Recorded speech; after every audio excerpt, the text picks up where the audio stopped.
immediately. Like this team, we've talked dynasty a lot in football, but in terms of the ability to have a dynasty, the Oklahoma City Thunder are set up to dominate the NBA for the next 5 years. If they stay healthy and they hit on a couple of these draft picks and they continue to do what they have done over the last couple of weeks to start this season, I mean, yes, they're probably going to end up with the first pick overall. Yes. And they've got some amazing weapons to choose from with the first pick overall. Or they could trade it and they could do something else with it. But have we ever had a franchise? I can't remember this in my head. I can't, and this is just, I'm 48 years old. Maybe some NBA historian will know more than me. Have we ever had a team win back-to-back NBA championships and then have a top 3 draft pick the next year? Like, it's hard enough to go back-to-back, right? You win back-to-back championships, which by all accounts, if they don't win the championship, something really wild will have happened. So you have back-to-back championships, and then you wind up with the first pick in the draft. I don't think that's ever happened before. Like, to my knowledge, that's never happened before.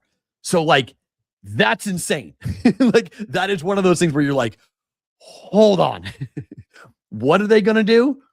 And we need to talk. And someone in the chat just said, should we do a Thunder watch? Not yet. I don't think we're there just yet, but we're close to start watching the record, to do a Thunder watch. We're close, Tyrone. I mean, put it this way.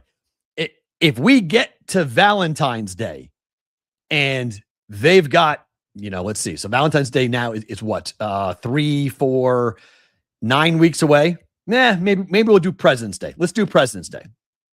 No, that's in February, right? What's a holiday in January? Isn't there a holiday in January? Whatever holiday there is in January.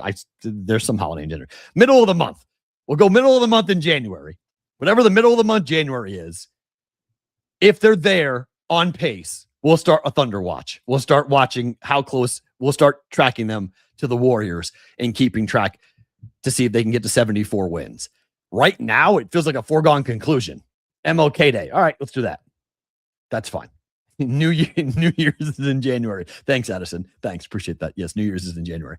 We'll do MLK Day. Okay, let's do that. Well, if they're on pace when we hit the middle of the month in January, we'll do a Thunder watch and we'll keep track of it, because I think it's going to be a fun fall and a fun spring, or winter and a fun spring with this Thunder team, because they're running away with it right now. I mean, they're almost even money. You're almost laying juice on them to win the championship at this point. They're plus 110 to win it all. That's just, oh my. I know where he is. It's time for you guys to find out. Where in the world is our guy, Adam Bjorn?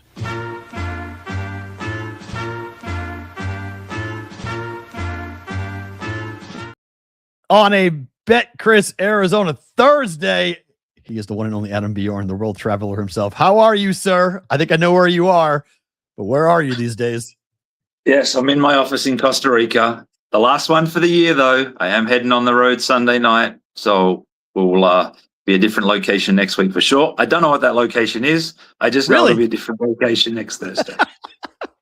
I love this. It's so fun. I don't know where I'm going to be. I'll be somewhere on Thursday, but I'm not sure where on Thursday I will wind up being. Before we get to football, we put out the video that you put out yourself about the palette you put together for the folks in Jamaica. Just give folks an update. How is that going?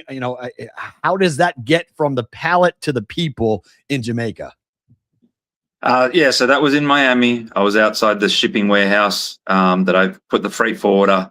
It was on the ocean somewhere. Last I checked, it should be docking in Jamaica either this week in the next few days or after the weekend. I am going to Jamaica next week for probably 5-6 days to start clearing that and then distributing it out among the various locations per se, probably over that Christmas period and whatnot. So just generally waiting for the freight forwarders and that to sort of say, hey, it's here, we've got it. Where do you want us to deliver it? And then send it there and then start issuing it out. And, one of the key pieces that I've got, not in that video, is sort of the 800 blue tarpaulins that I'm really looking forward to sort of getting those out. Because from what I'm seeing, there's some structures and whatnot, but there's really no roofs and people in cars and next to trees and stuff like that. So while we've got some food and some clothes and underwear and, shoes and whatnot, that's the one that I hope to sort of, just get spread across houses, somewhat bring some shelter back, because that was the biggest feedback from when my wife went out and did the feeding people was, again, it started to rain and no one really had anywhere to run to. How do you distribute it? I mean, obviously it's a difficult environment, but there's got to be some safety concerns for you guys, right? I mean, you have to make sure that you're okay, because that's a island full of people that are desperate. People might do desperate things, right? Yeah. So that's when my wife went out, they had local, politician partners. They had the Jamaican Defence Force, things like that. So yes, definitely being mindful of where we're going. Definitely looking for places that have, some infrastructure of people overseeing certain things to get in there and do it. Yes, as a white guy, not looking to go into every location per se. Yeah. But again, I mean, look, as bad as a rep as Jamaica gets overall, they're some of the nicest, kindest people. Yes, they're through turbulence and everything right now, so they're feeling it. But I'll tell you what, the spirit of some of the people, the energy to rebuild this thing back has been, quite admirable and sort of surprising in some spots as well. So, we're sort of been plotting out strategies, which towns to go into, where to go, those kind of things. And the other aspect of it is there's still a lot of issues with health warnings. There's cholera at one point. There's a rat disease that I can't pronounce, so I won't even try. Where there's been significant deaths of, infected water, infected food, stuff like that. So, yes, very mindful of what we're trying to do. Yes, trying to partner with groups. And obviously, we once had Betcris Jamaica operating, so we did get to sort of meet a lot of different people in different places, clients, customers that have reached out as well, saying, I'm here, our area is affected, things like that. So, it'll end up being like a mosquito bite on what impact we can ultimately have with how much damage was done. But the idea is just to chip away as best as we can. Yeah, you're doing way more than anyone else is, way more than most. So yeah, absolutely. What you're doing is totally commendable. And look, I was there in April, so I'm much more paler than you. You have more color than me. I stood out like a like my girlfriend laughed. She was like, "My God, you're like a beacon. Like you're just like I have white hair. I've got white skin, like light white skin. So I can definitely understand that point that you can feel like, okay, I'm definitely standing out here. So I'm glad to hear you guys taking the proper precautions. But my gosh, thank you, bless you for doing that, because those people, the pictures are awful out there. And if you guys want to help Adam, we've linked it on our Discord channel. You guys can go on it under the brigade chat. You can you can go and check out the link to go and help Adam raise money and do things for the great folks of Jamaica. All right, let's get to tonight, because obviously there's a huge development here with the fact that Mike Evans has been cleared and Mike Evans is going to play here. The number has gone up from 4 to 5.5 for the Bucks with that news. What are you seeing late here from an action standpoint? And are folks betting that news that Mike Evans is playing tonight for Tampa? Yeah, heavy money on Tampa. The 3.5, the 4, the 4.5 all got hit. It literally skipped 5 and went straight to 5.5. 80% overall on the Buccaneers, 91% of the master money's on the Buccaneers, and a lot of that was at the 3.5, the 4. But it's all, generally one-way action right now. We're definitely going to need the Falcons. There's good volume on it so far. So, and I know we'll get double, triple that over the next, 3-4 hours. Yeah. But right now it's looking clearly that we will need the Falcons tonight. My thought is, and I'm on the Bucks -4. My thought is it's going to be Bucks -3, because Baker Mayfield as a home favorite is an absolute disaster. They have to win, but they have to win this game because of what's going on. They lost 3 games in a row. The Panthers have caught them, and this is a game that, they're at home. They got to win their home games, and the Falcons have lost 9 straight games outside. So the Falcons stink outside in weather outside in Tampa. So I think they lose the game. But I think you guys might wind up with how much steam's coming in. I hate this. Like, this is like, I'm sitting at 4. I think you guys are going to be happy at the end of the night. I think the Bucks are going to win by 3, and I'm going to go, geez, I'm going to lose by a point on this because the number was 4, and that was the right number, and the number was perfectly placed to make people bet Tampa. Bucks win, but Falcons probably cover. So I think you guys are probably in a good and spot. who would have thought you'd be saying that week 15? The Panthers caught the Buccaneers. Right? Jeez, one team going that way, another team going the other way. So yeah, I mean, in December, it's crazy how the NFL can work. Okay, so you're in Costa Rica, beautiful, gorgeous weather, warm, beautiful beaches.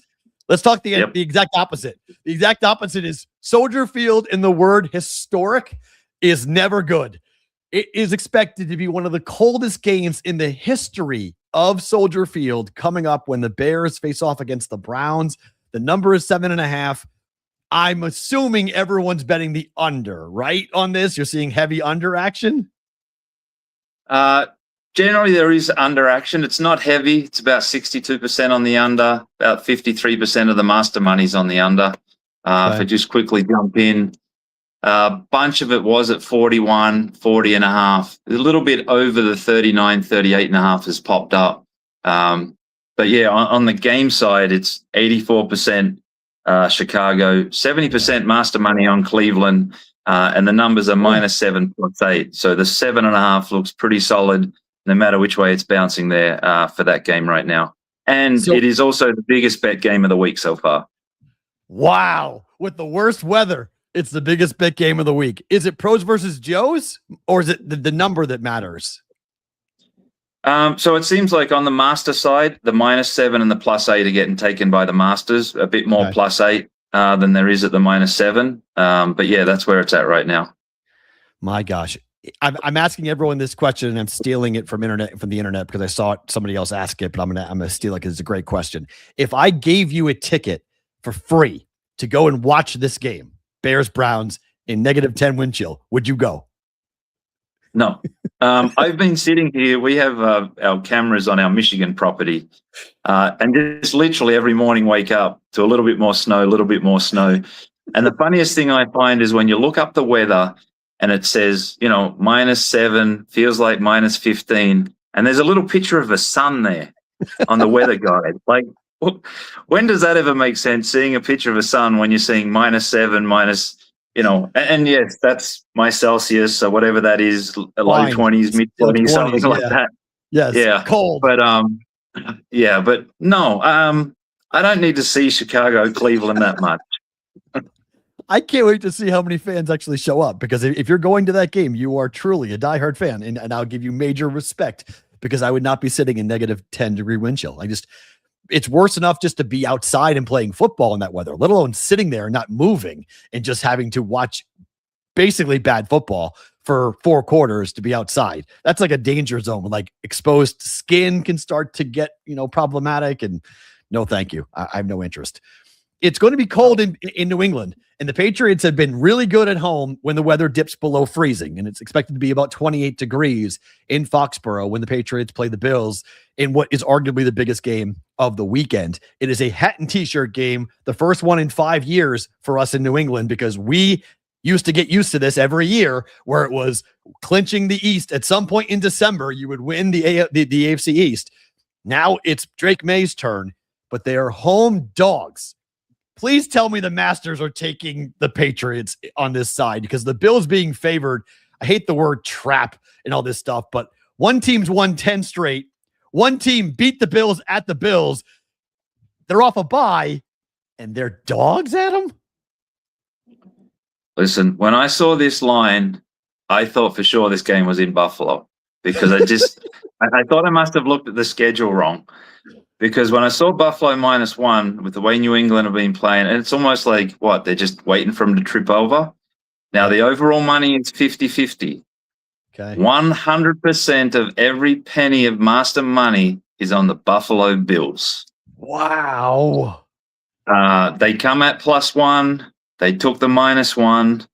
And that's where it's sitting. But one interesting note I did see was 97% of the regular money on New England is actually teaser money, teasing it up over the 7, 7.5, 8. But so far, this has been a low volume game. My gosh, I figured as much, but I don't know. I'm just on a pure principle. You're going to give me a dog that's won 10 in a row, that's already beaten the team that they've faced. No one buys. I just wonder if the Patriots win, do the professionals finally give Drake May and company the credit that they deserve as to what they are doing? I know everyone's thinking that they're due to trip up, but off a bye, it's the position in this game. It's so crazy. The Bills were lucky to win last week. 2 picks by Joe Burrow in the fourth quarter. They should have won last week. 100%. I looked at that. I watched most of that game last week. And again, like, how do you come out of that looking at Buffalo against Cincinnati, how that game played out, and going, oh, let's make them a favorite on the road in New England, a team that keeps running. And, I mean, May is now, I believe, the favorite of the MVP. Yes. Like, there is money coming in that. It's constant money. So they're supporting him as that. Now, if he's going to drop some games, then obviously he's going to, get questioned about, is he still there with 5 weeks to go? But this doesn't make sense to me, this one. I'm with you on this. Ravens are against the Bengals. And speaking of road favorites, they're favored on the road here. The Ravens are 6-7. Sorry if you have kids in the car. But I don't know what to do with this game. I mean, it's Joe Burrow. T. Higgins is probably not going to play, although he was, quote, limited today due to the concussion situation he's dealing with. The Ravens have to win. Their backs are against the wall, but they're on the road. They just lost to Pittsburgh. Where's the money on this one going? When I clicked on this game and started looking at it, I accidentally clicked on the previous game. Like, perfect identical. 50-50 on the overall money. Wow. 98% of the master money is on Baltimore. 98% of teaser money is on the Bengals at home. I didn't check if those two games are the teaser of the week with them both going over the touchdown home dog. Yeah. But when I dug in, like, these two games, Buffalo, New England, Baltimore, Cincinnati, chart-wise are just identical. Unbelievable. Our good friend Dave Sherapen used to say, the numbers tell the story. What are we doing with the Colts and the Seahawks? Is Rivers playing? 44-year-old, I'm 48, 44-year-old Phillip Rivers on the road against the number one defense in the NFL, against a team that just beat up their opponent 31-3 in the fourth quarter on the road against Atlanta. Does the numbers say that Rivers is the quarterback, or does it not matter who plays quarterback for the Indy Colts coming up here because the Seahawks are going to kill them? Well, one, I mean, I only really just realized Rivers was even a conversation when you sent over the pre-show notes. Like, listen, I was on the Chargers for so many years to win the Super Bowl. I backed this Rivers for, a decade, more, whatever, on this side of it. When I saw that is Rivers QB, I was like, is there some other Rivers? So I started to dive in, dig in. I was looking at who's the backup. Who else is there? I mean, the line's 13.5. It actually went to 14 while I was doing this. 64% of the money's on the Colts. 53% of the master money's on the Seahawks. It is low volume. Okay. Master money is plus 15 on the Colts, minus 13.5 on Seattle is what they're taking. Rivers is up for the Hall of Fame next year.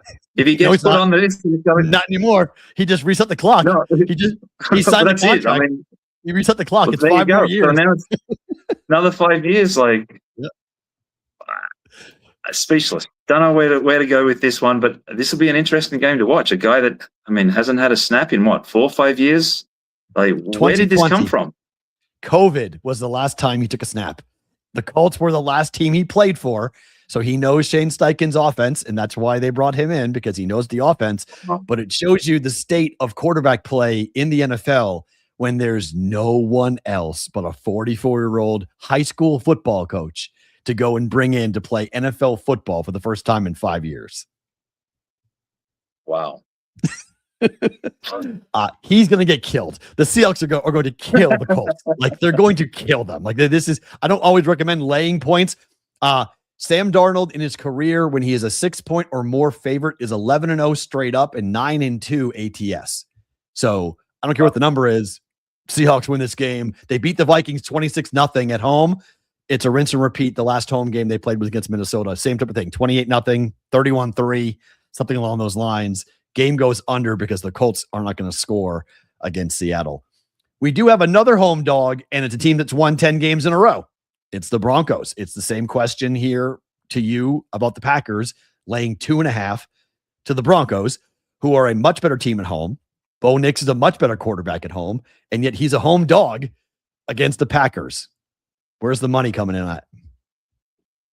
So this was another one. When I looked at it, I thought I looked at the schedule wrong, that Green Bay must have been at home. 60% of the money on Denver, 82% of the master money's on Green Bay. This is a mid-volume game so far. I'm these three games have just gotten me confused completely this week. Almost like it comes back to those times, and you said it earlier, some of these games just feel like setups, like the numbers just can't be right. They end up being right, and you feel foolish, but this is an odd week this week. Really is. And for the 10 people that are left in Circa Survivor, good luck trying to find which teams you have left to take on this for what will be a big amount of money. Sunday night, if the number one game is Cleveland and Chicago, how much action are we seeing on Rams Lions? It's got to be heavy, no? Yeah, this is good. It was just under the other game. 68% of the money's on the Rams, 50-50 on the master chart. The Rams money come in at 4.5 and 5. There's been some comeback on Detroit at plus 6.5 on this one. So yeah, this one, this will get a lot of money. Yeah, and it'll all roll. The whole day will roll into this game, and obviously it's a monster game for the Lions, big game for the Rams too. Because if the Seahawks win, they're 11-3. The Rams want to keep pace in the division, so they need this game. Stafford and McVay in December have been tremendous. 16-3 ATS run in December for Sean McVay over the last 4 seasons. So he's done really well here in the month of December. But this is a Lions team that's really desperate to get a win. So that's a good game on Sunday Night Football to watch. All right, only one game period on Saturday for college football, and it's Army-Navy. Historically speaking, what's the handle like for this game? Do you guys get bet heavy because it's the only game and it's people tend to watch it, or is it, it's Army-Navy, we're not betting that game? No, the live action's generally been good on this. You usually don't get a lot of pre-game, but when it's a standalone game again, you get people tuning in, nothing else on, just trying to, feel their hunger until the bowls start rolling out. But this one, and Army, oddly enough, I've been on Army quite a few times this year as data plays when generally all the money's been on Navy. There's been some master money on Army. I know there's been a few Saturday nights that I've, had to get them home to sort of save the day, whatnot. Right now, it's 67% of the money on Navy, 100% of the master money on Navy. Wow. Generally, they'll come in at -4.5, -5.5, and a bit at 6. But it seems like they're only heading one way right now. Anybody daring to bet the over? This is always the under game. The chart on the total is well balanced, but the master money is on the over. Wow. It's not a lot of money. Actually, shortcut keys. Over 37.5, over 38, and then there's a tickle back on the under 38.5. How about that? That's always that game that everyone just says, close your eyes, bet the under, and don't worry about it. It's a master money coming in here on the over. This is interesting. So we've talked chop before. You're pro chop, right? I haven't heard yet what the folks are going to do with the $18.7 million for Circa Survivor, but there's 10 entries left. Shouldn't everybody take $1 million and just play out for the rest? 100%. That was exactly what I was going to say. $1 million each, play for the last 8. That's if anyone suggested it, I'd be saying job done. But I haven't heard what they're looking at. I haven't looked at Seattle availability of the last 10 left, if there's any there. But that's what I'd be doing. 10 times your money. I know. 100 times your money, rather. It's a $1,000 entry to win $1 million, and then you play out for the rest. I can't believe we haven't heard that as of yet. But you're still alive for circa $1 million. How did last week go for you in the millions contest? Worst week ever. Oh, Squarest week ever. When I looked at it, I deer in the headlights. I played some very square stuff, very against my normal MO, which I'm going back to. I haven't even looked where I'm standing this week. I'm not going to look. I'm going straight back to just the way I did things, and I'll see it at the end. To see where you are. You only got 4 weeks left.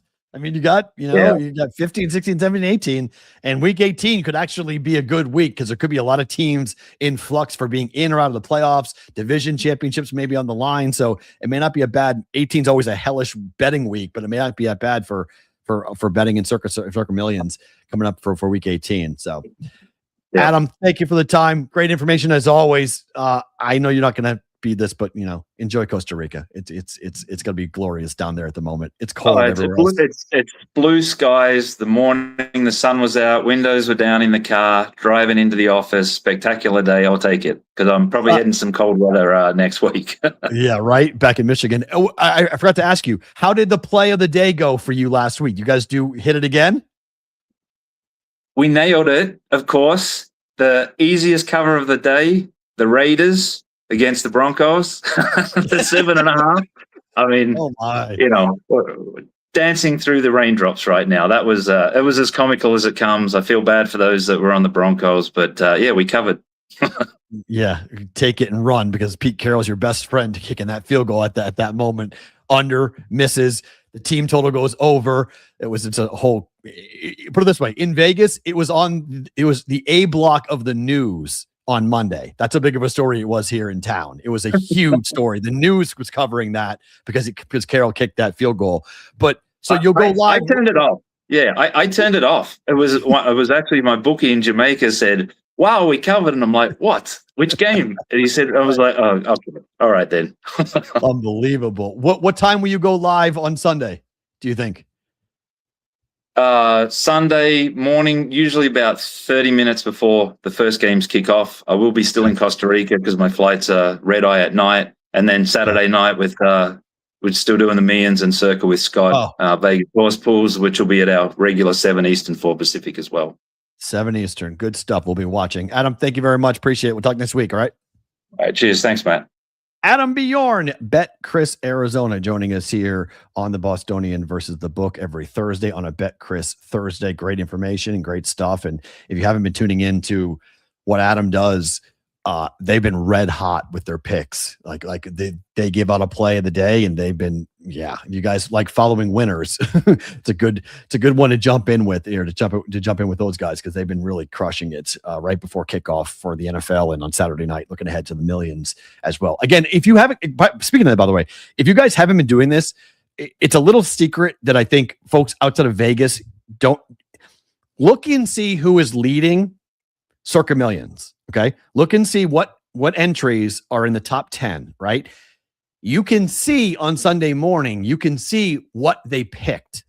Go to circasports.com. You can look and see. It doesn't always work out this way, right? But if you see a bunch of the top teams all being on a side that surprise you, like, for instance, if you see a bunch of teams take the Colts at plus 13.5 this week, and I'm not recommending doing that, I'd say take Seattle, but just for instance, and everyone's like, how in the hell is that happening? There's a reason why those guys are leading the Circa Million contest, okay? Because they're sharp and they've got good information and they've got good models and they're able to look and break things down. That is the type of information you can use to trail, okay? I do it. Other people do it. You look and see what the hottest teams are doing and what their numbers are and what they're taking, and then use it. Don't go blindly with it, but use it as part of your handicap. It also can be used to get off of a game that you might be absolutely in love with. And then you look and see, and you realize that some sharper people than you are on the other side. It's best not to play the game. Just sometimes the best bet you make is the one you don't play, is the best bet you don't make. So circasports.com, they put out the spreadsheet every week. Take a look at it before you make your bets on Sunday. Take a look at it. Just use it as a piece of information and go ahead and use it with, look at that. Hold on. Josie Martin, I got you. Hold on. You guys can use it for your handicapping as you go into the NFL week on Sunday. So just a little tidbit there how you can use over the last month, how you can use Circa Sports, the Million contest, to help you. Josie Myers just went ahead and said it. He's going to do it. He's starting the Thunder Watch, official Thunder Watch on the show. All right, let's roll. Do they pass the 2015, 2016 Warriors? Good stuff. All right, man. Appreciate your time. We've not done one of these since Ohtani, so we go back and do that. So appreciate you. Appreciate your time. We'll keep track of it and watch it as the Thunder try to become the most, and they're on pace, right? 24-1. They just tied the start. So 24-1 for the Warriors, 24-1 coming up here for the Thunder in 2025, 2026. Good stuff with that. Let's talk about what happened last night.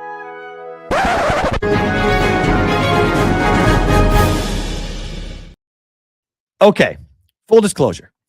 These are topics that I don't talk about all that much just because it's really grimy. Michigan fired Sharon Moore for cause last night. The headlines that have come out in the wake of this are really, really bad.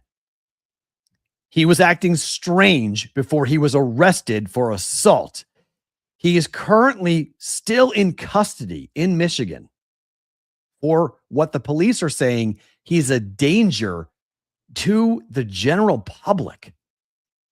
He was fired for an inappropriate relationship that was for cause. It is really difficult to fire somebody for cause. You have to have your ducks in a row and you have to be able to prove everything.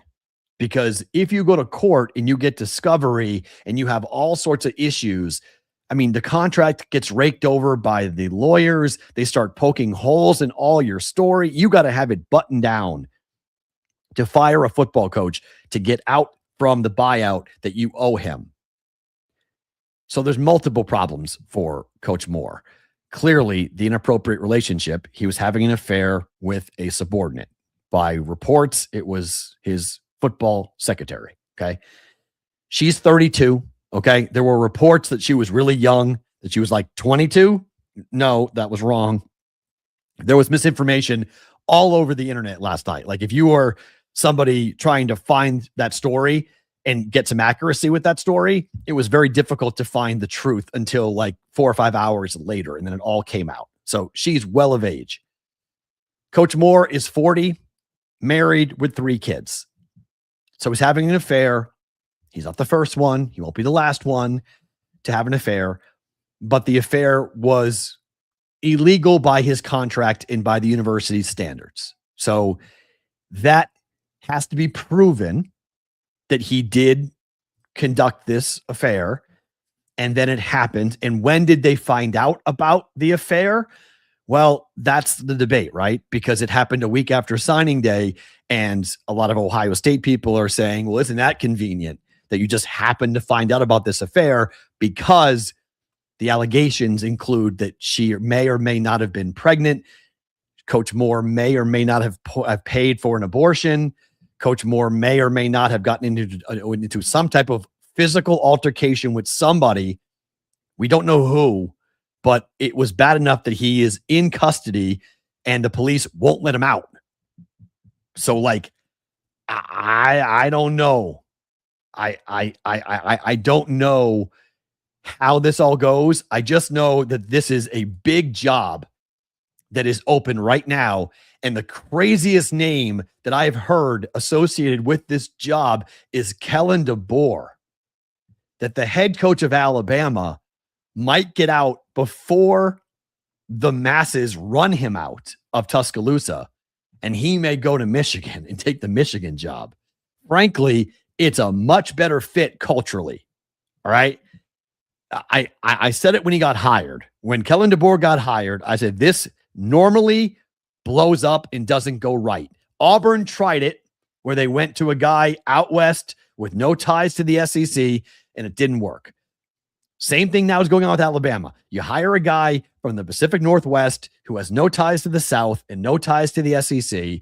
And so you're expecting that coach to be the guy. He's going to take over for Nick Saban.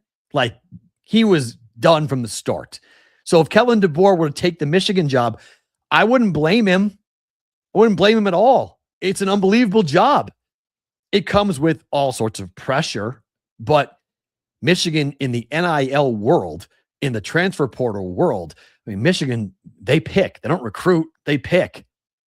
You got a stud young quarterback for the next 2 years, and you can do and really you can turn that program around. 9-3 is not a bad year by most standards. It is by Michigan standards, but 9-3 is not a bad year. That's what DeBoer's been doing in Alabama, and that doesn't fit. I mean, he got railroaded in the SEC championship game by Georgia, got killed. And my Bama friends are furious at what happened in that game. Not that Bama lost, but the way they lost to Georgia. They got manhandled in that game. And that was Kirby Smart, exercising some demons that he's had up against a very good Alabama program that he could not beat up till Saturday when he won the SEC championship. So now, if DeBoer is willing after the college football playoff game at Oklahoma, where it's a pick'em, if he loses that game, which is very possible that Bama will lose, they lost Oklahoma in Tuscaloosa. What are they going to do now in Norman? So if they lose that game to Oklahoma in the opening round of the college football playoffs, well, now the folks are even more angry. Alabama fans are even more upset. And would DeBoer then go to Michigan and take that job? If that were to happen, the craziest thing, I don't believe that Lane Kiffin would leave LSU, but Alabama has been his dream job. Like, he has talked about both LSU and Alabama being his dream jobs. He got LSU. So now if Bama were to become open, does he go, my God, why didn't I just wait? I could have coached my team in the playoff. I could have avoided all this bad publicity, and I could have gotten the Alabama job. So how this all shakes out, this being open right now is a problem, because it is after it is after the situation. And Lane Kiffin in Michigan. See, you guys are funny. This is all, I don't know. I'll be very curious to see the fallout from what coaches are going to be interested in the Michigan job, because there's going to be a litany of coaches that want this job. But how, for the high level guys, for the big level guys, what exactly do you want to go in there in that situation? Because there are still NCAA sanctions from the Jim Harbaugh years. Okay. Jim Harbaugh handpicked Sherrone Moore to replace him. His offensive line coach became his offensive coordinator, who became the head coach, who never really should have gotten the job to begin with. We all kind of were stunned that Moore got the job anyway. And so he beat the expectations. He did things that people weren't expecting him to do. And so now, if you're Michigan, do you go back to the family? Do you go and get the best available? Do you wait till the playoffs are over? I think that's probably the most prudent thing. Like, just wait for a month or two. But can you really do that? In today's NIL world, in today's transfer portal world, can you really wait until the middle of January to hire a head coach for the next season? I don't know if you can. You may need to do it right now. That's why Lane Kiffin left Ole Miss. He left Ole Miss because of the calendar. He had to take LSU right now because of the signing day and transfer portal and everything else. So that, he said that, blame the calendar for why I had to leave. But this is after signing day. And this is a really big deal. I mean, Kevin said they can't wait 48 hours. I don't know. But yes, the dominoes would be insane. If DeBoer would go to Michigan, the dominoes would be crazy. I would totally agree. Because the Alabama job's open. So then Lane Kiffin has always been the heir apparent to that job. There's always been this thought that Lane Kiffin was going to become the coach of Alabama because he has wanted to be the head coach of Alabama since he was on Saban's staff. And so bringing him back, that was always like the fall safe for Bama fans, that hey, if this guy doesn't work, we'll go get Lane Kiffin. Well, Lane Kiffin now is at LSU. So your natural successor is not there. So what do? This feels very similar from Alabama. This feels very similar to what happened in the wake of Bear Bryant and how it all kind of unraveled once the 92 championship team went down and didn't happen anymore, right? I was there for the craziness. I saw 5 coaches in 4 years, Mike Price and Mike Dubose and Dennis Francione. I was there for all that nonsense. And it was just every 2 years, new coach, new coach, new coach. So if you go from Saban to DeBoer to somebody else, and DeBoer decides to leave on his own, and he leaves versus getting fired, he just says, I'm done, goodbye. I mean, this is what other programs have had problems with, Nebraska being one of them, where you're just in this constant cycle of every 3 or 4 years trying to find the right head coach. And if you're Alabama, I think you have to be really worried. And maybe this is just DeBoer floating it out there to make people in Bama kind of stop talking and calm down. But that job being out there, that's always like the point where Bama fans would be like, well, where are you going to go that's better than Alabama? You're at the pinnacle. Well, are you?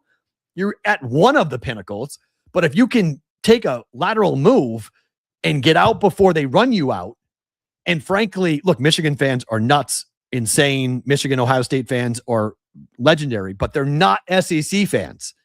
I've said this before for a long time. There's a different level of psychosis and sickness in the South when it comes to the football coach and the football programs. They just don't stop and they don't let up. Any loss is unacceptable.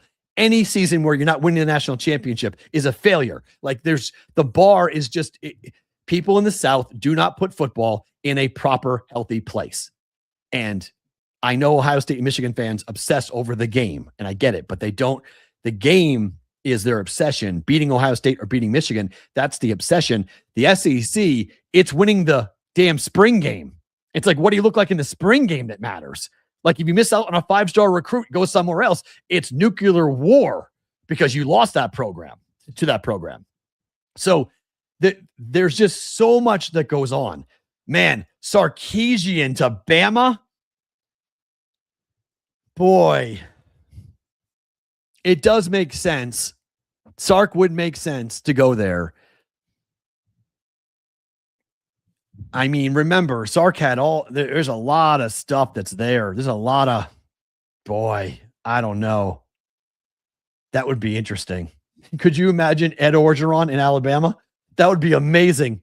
That would be amazing. You'd have to lock up the sororities. Ed Orgeron would be a danger in Tuscaloosa. That dude running. Oh my. It's not, by the way, that was Auburn fans. That was a Bama fan poisoning Auburn, right? Yeah. That was a Bama fan poisoning the tree at Toomer's Corner. So yeah, those Bama fans, they do poison trees in Alabama. Yeah. Sark isn't leaving Arch. I don't know. I don't know about that. I don't know if you leave Texas. I'm not sure if you leave Texas for Alabama, if you're Sarkisian. I'm not sure you make that move. Because again, at Texas, they have high standards, but they don't have the same standards they used to. They're not on the same level that they used to. So I'm not sure Arch would go with Sark to Alabama. Oh my. I don't think Freeman's leaving. This is the other thought, that Freeman is going to leave. Marcus Freeman from Notre Dame is going to go get the Giants job. I don't think he wants to go anywhere. Like, why would he want to go to the NFL? Like, it'll always be there. Like, those jobs will always be there. I don't think Freeman's going to leave. Not now. He's too young. You can stay around, have a good time. Go to the NFL when it matters. You don't need to do that. Yeah. Coach O's interview with Bussin' with the Boys. Coach O's interviews anywhere are tremendous. I mean, are just tremendous. The clip of him talking when they sat him down to fire him and they told him the buyout they were going to give him. He was like, which door am I walking through? Like, which door am I walking out? You're going to give me how much? Like, I think they gave him like $10 million on a buyout. He was like, bye. I'm good. Thank you very much. That dude is good. Like, he doesn't need to do anything. But he could go back to coaching. Coaching at Bama would be hysterical because Lane Kiffin should be at Alabama and Ed Orgeron should be at LSU. So that would be a little bit of a weird trading places type situation if that were to happen. I don't know if Alabama fans would be all into Ed Orgeron, to be quite honest. I'm not sure how they'd feel about him. But I always say he'd never coach at Bama. Oh, okay. He said he never would coach there. Okay. I get that. I would understand that, why he wouldn't coach at Alabama. I'm not sure if Bama would want him. I think that there's a there. So, it's who gets that job. It's going to be very interesting. We've talked about the death of bowl games quite a bit, and we have another story. The LA Bowl is ending. Saturday will be the last time. Washington, Boise State. It was created just 5 years ago. Mountain West against a Pac-12 team. There are no Pac-12 teams, so there's a problem there of finding the right opponent. But Washington, Boise State, LA Bowl will join the Bahamas Bowl as the latest bowl games to be canceled. We are watching the end of the bowl schedule. It's closing fast. And frankly, it's a good thing. This is not a bad thing. This is a good thing. We got way too bloated. Bowl games became way too common. If we can go back to having like 10 bowl games and those 10 bowl games all matter, are all significant, that all carry some weight, that would be a great thing. If all these lower level, weird Duke's Mayo Bowl type crap, okay, all those games, to get rid of all of them, and we go back to the Citrus Bowl, the Orange Bowl, the Rose Bowl, the bowl games that carry some real meaning. Let's go back to those games. I'm good. Like that. That's a good thing. Okay. Historic, well-funded, well-endowed bowl games that have the funds, not these fly-by-night, even in the Las Vegas Bowl, like, we're taking the 4th or the 5th teams in these conferences. No. 6th, 7th, 8th, 9th teams in these conferences. No. Don't like it at all. I have no problem with bowl games ending. I have no problem with only the real successful ones sticking around. And sorry, Brooke, I would even kill the Pop-Tart Bowl. I'd kill them all. I'd kill anyone that doesn't have a real, anyone that doesn't have a real purpose. Like, it has to be actually like something of substance to me. Like, what am I getting out of the game? 2 top teams, 10-win teams battling it out, like playing for pride. They didn't make the playoffs. Like, you got to have a bowl game that a team like Notre Dame will want to play in, versus taking their ball and going home, like what happened this year, because there wasn't a bowl game that they were happy with that could suffice for not making the playoffs. Too many teams are not going to bowl games this year because they know in the NIL transfer portal world, it's not worth it. However, you look at the basketball tournament for the players era, each team gets $1 million to play in that, and everyone wants to play in it. Now, it's a regular season tournament in November versus end of the football season. But you get my point. You put enough money on the table and the kids are going to go play. So you got to build like bowl games with the players era mentality. Put money on the table, then the kids will go play. Kind of sick to say, but that's the reality of today's college football world. If you guys are watching live, don't move. More to come here in bonus time. If you're on Sports Grid, thank you for watching. We appreciate you on this Betcris Arizona Thursday. Adam Bjorn, thank you to him for coming on in. We're back tomorrow on the final Fight Song Friday for the college football regular season, end of season. We'll do Fight Song Friday probably later in January, but at least for 2025, tomorrow, our last Fight Song Friday. We will get to that tomorrow. Hope to see you all back. The rest of you guys who are watching live, bonus time now.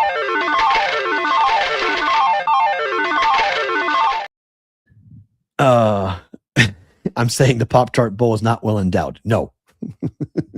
on multiple ways. Although this year, I guess the Pop-Tart Bowl is going to have 5 or 6 edible mascots.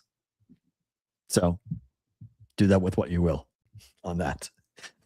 See, now I'm bringing Pop-Tarts. It's good marketing. What's your favorite Pop-Tart? What's your favorite Pop-Tart?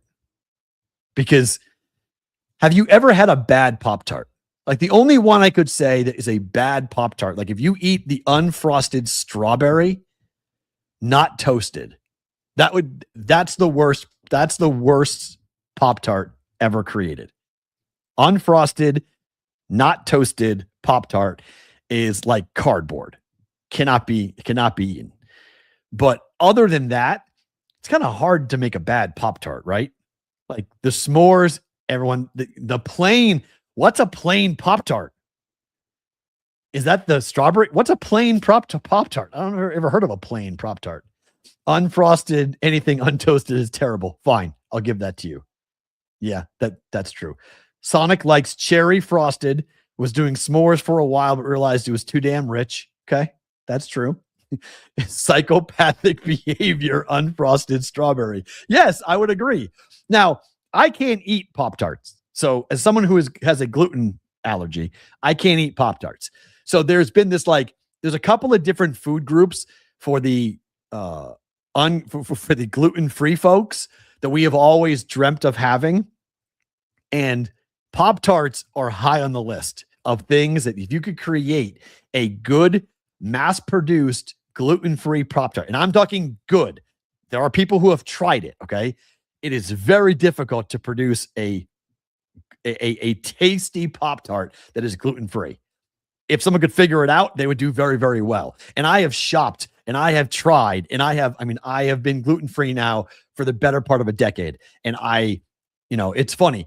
I was talking to someone yesterday about this. Whole Foods used to be the GOAT for gluten-free food. It's no longer. For you on the West Coast, East Coast folks, you won't know what I'm talking about. But there's a supermarket chain here on the West Coast called Sprouts. And for the gluten-free folks, now it's expensive as holy hell. I went to Sprouts last night. I think I bought 10 things and I spent $135. Okay. So it sucks when you have to eat gluten-free because everything's like $10. A loaf of bread is $10. Okay. A loaf of bread, 6 bagels is $10. Okay. It's ridiculous. Oh, they're everywhere. Are you sure? I don't think Sprouts are in New England, JC. I don't think Sprouts are in New England. I don't think they're everywhere. I think it may be a Midwest. Oh, they have in Northern Virginia. Oh, I didn't know that. Okay. I learned something new today. So if you are gluten-free or you want to try eating gluten-free or you're looking for gluten-free stuff, Sprouts right now, that's the go-to. Whole Foods is whole paycheck. That is very true. 100%. No, I disagree, Eric. It's not the Target version of Whole Foods. Disagree entirely. No, you're talking like Target versus Walmart. Is that what you mean? I think it's better than that. I think it's what Whole Foods used to be. I think Whole Foods has become way too expensive and way too corporate. Like Amazon coming in and like I hadn't seen that big of a change in Whole Foods until like a mile from my house is a brand new state-of-the-art Whole Foods that opened. They've got all these different like things inside of it, like sandwich making places and like, it's a whole bakery, coffee shop type thing. But the product, the stuff that's there for sale, like the meat at Whole Foods is still the GOAT. Okay. Like if I'm shopping for protein, Whole Foods is still the best.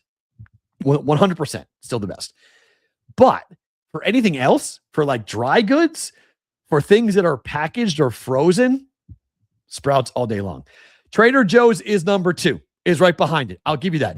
The fun thing about Trader Joe's, and the thing that I give them massive credit for, is that Trader Joe's own brand line is unbelievable. Like I don't know how many times I'll buy this a month, but Trader Joe's is rice. The 3-minute microwavable rice is jasmine rice. For somebody who has to eat a lot of rice, because most of my like gluten-free stuff is a lot of stir fries and a lot of like vegetable and protein.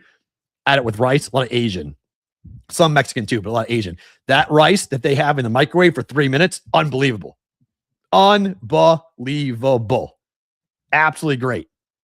Yeah, Whole Foods buffet is solid for lunch. I'll give you that. 100% solid for lunch. That's still good. Whole Foods still has that market locked down. If you're going for food, like an individual meal, Whole Foods still has that locked down. I can't tell you. When I lived in Houston, I think I ate like 4 out of every 5 lunches at Whole Foods. I went like every day. I went and had that for sure. Aldi's is, I don't know, man. I haven't gotten into it. I haven't gotten into Aldi's. It's the Temu of groceries. That's what I've heard, right? I haven't gone. Amanda told me that Aldi's is horrible, and there's an Aldi's by her house, and she said like Aldi's is awful. So when she said that to me, I was like, okay. So I haven't really like explored Aldi's because like she kind of knocked it out for me. But oh my gosh, the Ruby Tuesdays salad bar. Does Ruby Tuesdays ever exist still, Brooke? Yeah, that's how you know you're from Omaha. That's how you know you're still in the Midwest. Anything not owned by Kroger is good. Albertsons isn't horrible. I'm not going to rip Albertsons, Sonic. There's an Albertsons a quarter mile from my house that I shop at all the time. It's overly expensive because they make you pay for the location close to see, in Vegas, here's your geography portion of the show. In Vegas, where I live, is a pre-planned community called Summerlin. Okay. Summerlin has a bunch of different subsections. So I live by Red Rock National Park. It's like literally around the corner from my house. And so Madeline's school literally goes up against Red Rock National Park. So that has a supermarket that was built as part of it, which is the only supermarket for about, I think, like 10 miles. And so they have, like, if you want to go to a supermarket down the street, it's 10 miles. Or you go and get, like, if you need eggs, bacon, breakfast stuff, milk, whatever. So Albertsons has its like little own monopoly. And so they charge probably like 50 cents more on everything that they're supposed to. And that's owned by Kroger's. Oh, Publix. Now we're going back. We're going back to Publix. We're going back to Hy-Vee. Hy-Vee in Houston. Hy-Vee ride or die. Yeah. Hy-Vee in Houston and Hy-Vee in Omaha. 100%. I was down. Piggly Wiggly is my Southern brothers. Those are my Southern brothers right there. Piggly Wigglies are in very unique parts of the country. Very unique parts of the country have Piggly Wigglies. But I will give credit to Publix and Publix's sandwiches. I mean, that's pretty damn good. Oh my. Ross, me and like 5 people in the audience know what Demoulas is. Okay. And for starters, Demoulas is gone. You're showing your age. It's Market Basket everywhere. I'm not sure there's any Demoulas left because the brothers got into a huge fight. We don't get to get into the Market Basket versus Demoulas fight. But that I worked at Market Basket. I worked at Demoulas when it flipped over into Market Basket when I was in high school. That job sucked. Stocking shelves at that job sucked. But that's great. That's tremendous. See, PB knows Publix has got some great subs. PB knows. That's good. Watching on X, PB. Thank you for watching on X. So that was a straight tangent, but that was fun. Real quick, Pete Alonso going to the Orioles for 5 years, $155 million. The Red Sox better know what the hell they're doing. This was the guy they needed. He plays first base. He's a right-handed power bat, and he plays 162 games every year. Like, if you're going to pay anybody, pay this guy. Orioles got a steal. The best power bat they had last year hit 17 home runs. They had to get a power bat, and they got him for 5 years, 155. But the question has to be asked, what the hell are the Mets doing? Like, why would you allow? He's the career home run leader in Mets history. Funny quote from Ron Darling on the MLB Network. Now you've paid, unless you get a bat, Juan Soto to walk 150 times a year. These last 2 days have to be really hard on Mets fans. They lost Edwin Diaz to the Dodgers, and now they lose Pete Alonso to the Orioles. Yeah, things are not going great for the Mets. But they're also not going great for the Red Sox. I don't understand. It doesn't make a lot of sense to me. Hug a Met fan. Yeah, they need some help. 100%. They need some help. But Orioles, huge get. Red Sox fans, I mean, I don't know what's going on. Red Sox, this is because if you miss out now on Alex Bregman, because why would Bregman owe the Red Sox anything? Bregman, he played 1 year. There's no hometown discount. There's no like, I need to play here. There's no, he wants to play in Boston, but he doesn't need to play in Boston. If somebody comes in and throws a Brinks truck at him, he'll go, okay, I'm gone. Bye. And then you've lost Alonso and you've lost, your starting third baseman and your projected starting first baseman are now gone. So no Bregman and no Alonso. This is turning into a disaster for the Red Sox. I know they're trying to go and trade for Tariq Skubal. I get it. They're trying to put together a package to go get him. But if the Tigers don't move him, and why would they? Unless they get blown away. And right now, I don't think any Tiger fan's going to say there's a package anywhere near good enough to trade Tariq Skubal, in particular because you gave the Red Sox their current ace in Garrett Crochet. So now you're going to give them like, I was the White Sox. Sorry, I'm flipping that around. Red Sox got Chris Sale. No, that was from the White Sox. Who did the Red Sox get from the Tigers? Why am I blanking on that? I forget who the Red Sox got from the Tigers. But anyways, you're giving the Red Sox a 1-2 punch that's dramatic if you give them Crochet and Skubal. Don't think you're inclined to help a rival in your league to do that. So Red Sox need a bat. And need a bat in a bad, bad way. Mets could get Bichette. That's true. The Mets could. Red Sox might get him too. Could get him too. but Porcello. David Price. Thank you. That's what they got. Yes, that was David Price. That's what they got from the Red Sox. Oh, God. If Skubal goes to the Dodgers, yeah, forget it. Like, that's baseball would be not fun to watch. That would be not fun to watch if they wound up going there. Let's make some plays for tonight with just the picks.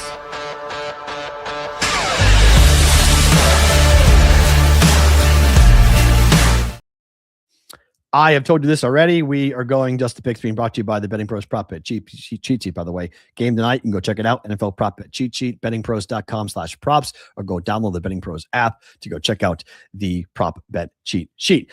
Bucks -4. This number's gone. It's now 5.5. Why? Mike Evans is back. Mike Evans being back is a huge deal for this offense. It's a huge deal for Baker Mayfield. Bum shoulder or no bum shoulder. You now have Chris Godwin and you have Mike Evans and you have Bucky Irving. This is the team that started the year and they were really good. This is the team that really got off to a fast start. This is huge. Getting him back for this game tonight, in particular, knowing that the Falcons have lost 9 straight games outdoors. They're 0-5 this year outdoors, and they're 2-3 against the spread outdoors this year. I got 4. It's now 5.5. If it gets to 6, I think you can tease it down, take the Bucks. I think the Bucks win the game by 3. If I had to predict it, I think I'm going to lose, to be honest. I think there's too much steam on the Bucks. 85, 90% of the money. This is bad. We've seen this so far this year where, let's just see where the tickets are right now. Tickets are 64% on Tampa Bay.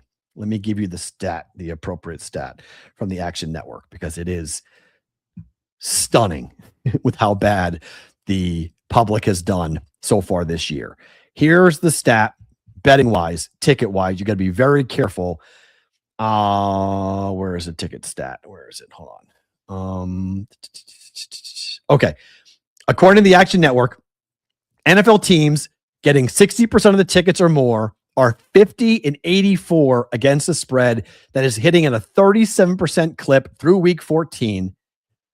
60% or more tickets, ATS wise, has gone under 13 of 14 weeks. And the 37% mark for teams getting the majority of the tickets through week 14 is the worst it has been in the 23-year history of the database for the Action Network, to give you an idea. So be very careful.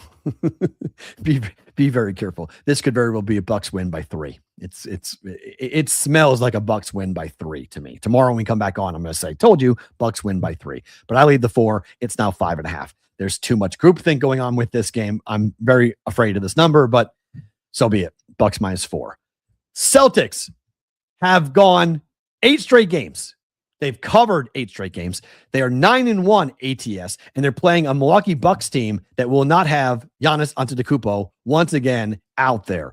The number is now 9.5. So I have a little CLV here with this one. But without Giannis, 2 games so far, the Bucks have been blown out in both of them. 1 on the road and 1 at home.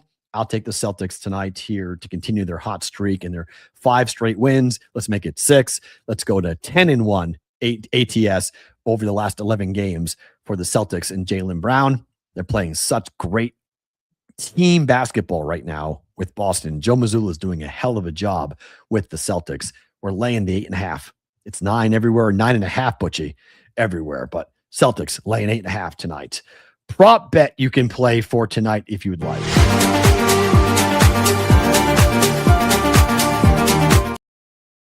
The BvB prop bet of the day. I'm going Bijan Robinson under 4.5 receptions here tonight. Now, we had 6 against this Bucks team in week number 1, but in 4 of the last 5 games, Bijan Robinson's gone under this number of 4.5. And I think the key, the focal point for this defense for Tampa is going to be to stop Bijan Robinson. What's really weird is that when the Falcons run Bijan successfully, they actually lose the game a lot.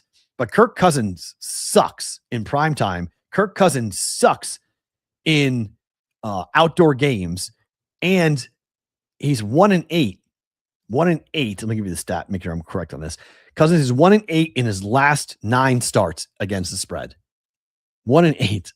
Cousins is 17, 26, and 1 ATS since 2022. That ranks 103rd out of 105 QBs. He's only ahead of Geno Smith and Mac Jones for an ATS record. And in the month of December or later, Kirk Cousins is 2-9 against the spread. 2-9 ATS. He's not throwing to Bijan.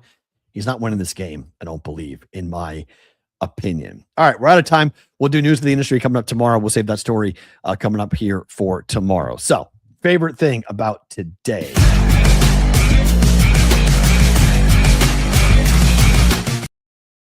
My favorite thing about today is it's always nice when you learn what an ATS you like that for Kirk Cousins. Yes, no Drake London tonight. Drake London is out. Yes, that's true. But that could, the Kyle Pitts stuff, be careful. Last 2 games, no Drake London. Kyle Pitts has been the main target. His yards over and his receptions over. So I don't mind the Kyle Pitts stuff. He just, without Drake London, he is not looking to Bijan. He's looking to throw to Kyle Pitts. So just a heads up on that. Under on Bijan receptions, but maybe over on Kyle Pitts receptions.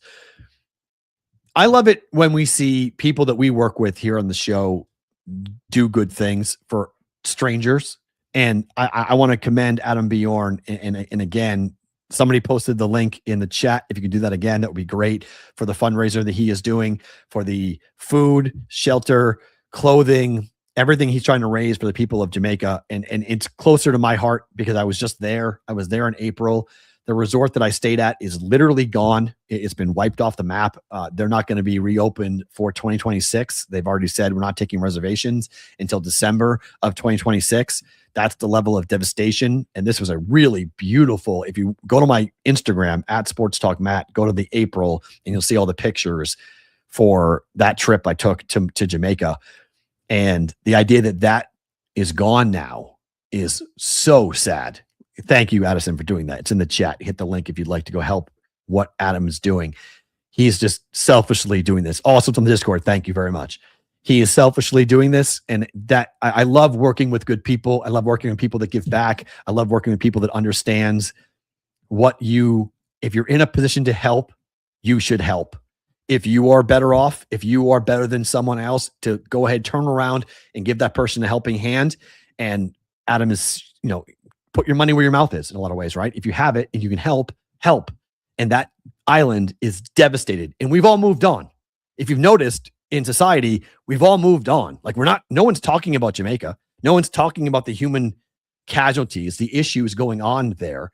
And it wasn't the safest of places to begin with. Okay. Like Jamaica was already a very poor country. And if it wasn't for the tourism dollars that would come in every year, that place would have a huge problem. Now, Kingston and Montego Bay are big enough that they could support if for a little while there was a dip in tourism. But the inner part of the island, the rural and the poor parts of the island, they have to have the tourist dollars because that's where they work. They all go to work in these resorts. And if all those resorts are closed, there's no money coming in. Thus, there's no food. There's no shelter. Like this is a human issue that goes so much deeper. And we've all just kind of like gone, whatever. Like, so I give Adam a ton of credit. Yes, it was already, infrastructure was awful. It was awful in April when I was there. I mean,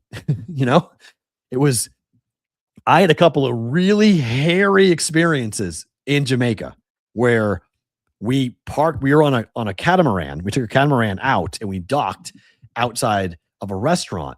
And on the other side of the restaurant was this big shopping plaza. And I told to Amanda and Brooks, I said, hey, I'm going to go buy some stuff for Madeline. There's a jewelry store over there. I'm going to go buy her some stuff from Jamaica. And the second that I stepped onto the street and I got out of that like tourist area type of thing into a street, I got accosted. And I mean, I was offered everything. I was offered cocaine. I was offered marijuana. I was offered guns. The guy's like, what do you need? I got it all. I got a guy over there. Get you whatever you want. I'm like, I don't need anything. Like I'm going to a jewelry store. Leave me alone. And like, they wouldn't leave me alone until basically I ran back to the boat. Like I literally ran. And Amanda and Brooks were like, why are you running? I was like, cause these guys are chasing me. So like, it is a difficult place to be, regardless, before all of this happened, before the difficulty with the Hurricane Melissa in the wake of them are there. So, like, to give you an idea of what Jamaica is like outside of the resorts, so imagine now you have no food and you have no water. Okay. That's the fear factor. That's what really makes my heart break for those people, because there's a lot of good people who live there. There's a lot of amazing people who live there who need help. And so favorite thing about today is what Adam Bjorn is doing. Just amen to you guys. I mean, I love seeing good people do good things. Fight Song Friday tomorrow, our last one of the 2026-2025 year and season. Army, Navy. We'll get in some other ones. We'll preview the college football games. Although we might do it. I don't know. We probably do it. Maybe I'm going to, let me correct myself. We got the playoff games for the weekend of the 20th. So it'll be our second to last one. Maybe we'll play some playoff games. We'll preview the games as well from a betting perspective. We have not talked about the CFP games yet. We'll do that tomorrow as well. Thank you for being here. Thanks to Betcris Arizona for sponsoring Thursdays every week, and Adam Bjorn for coming on the program. Like the show, subscribe to our YouTube channel, enter the contest as well. Leave a comment on our YouTube as well. We're back tomorrow for a Fight Song Friday.